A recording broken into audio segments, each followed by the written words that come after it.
Hey y'all, it's Heather. I'm in the kitchen today. I'm canning up dried beans. If you want to know how I do it, stick around and I'll walk you through it. This is where I'm at now. Yesterday, I took the beans out the package, I have 3 different types of beans, put them in different containers for each type, covered them with water with a splash of apple cider vinegar.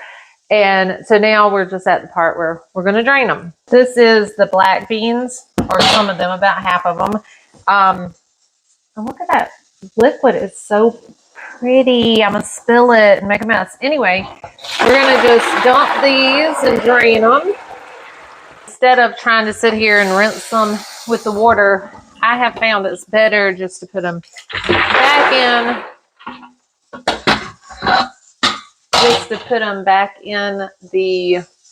Damn it.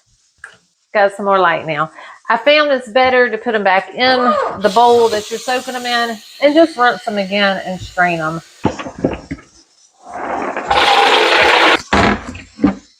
Okay, so I'm just going to put these in a pot.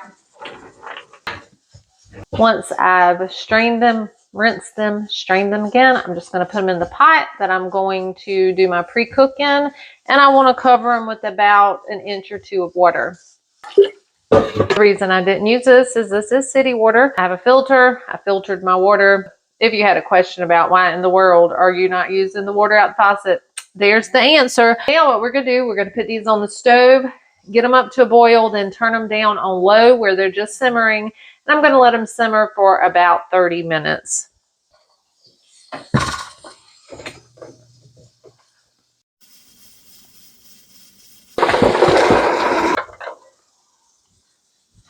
They've boiled, pre-boiled, whatever you want to call it. Now I'm going to jar them up. I am doing mine in pints because I think a quart of beans would be a lot of beans to use at one time. Also, I would be careful how full you fill these with your beans. I'm doing mine about 3/4 of the way full. This is your 1 inch here. Got some hot water here. I'm just going to pour that over my beans, fill them up, leaving about 1 inch head space. I like doing it in the sink like this. If I spill water, it's just going in the sink. They do say non-metallic, and a lot of the little kits come with the thing that you can put down in your jars that's plastic. I just don't have one. I use this. I've never broken a jar or anything using metal.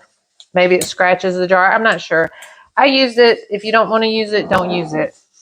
I did forget this step on one of my previous batches today, and I had significant water loss. So I would not skip this.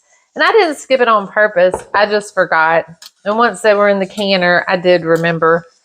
And whenever I pulled them out, I knew that's why I had water loss. I'm just wiping the rims off in case there's anything there that might mess my seal up.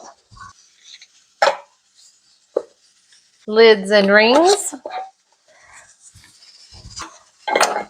Some people say finger tight.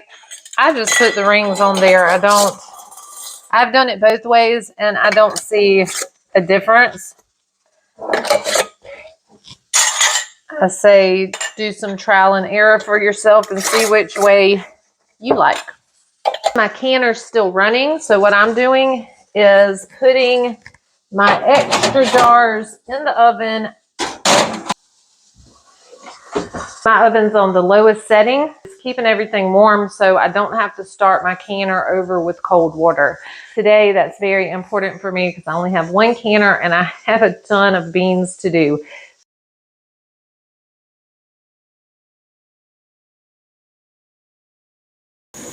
I'm not sure how good this shows on camera, but there's steam coming out this vent pipe, and you want to let it steam like that for about 10 minutes.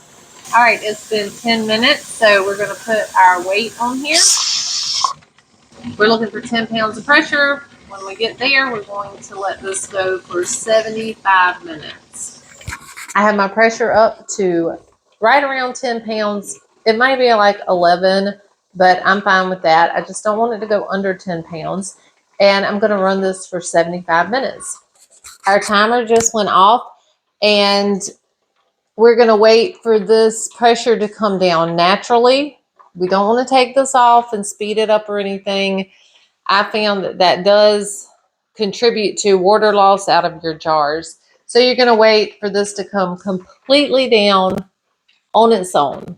And then this little tab back here will also drop down when that happens. Our pressure has come completely off naturally. So now we can take our little weight off.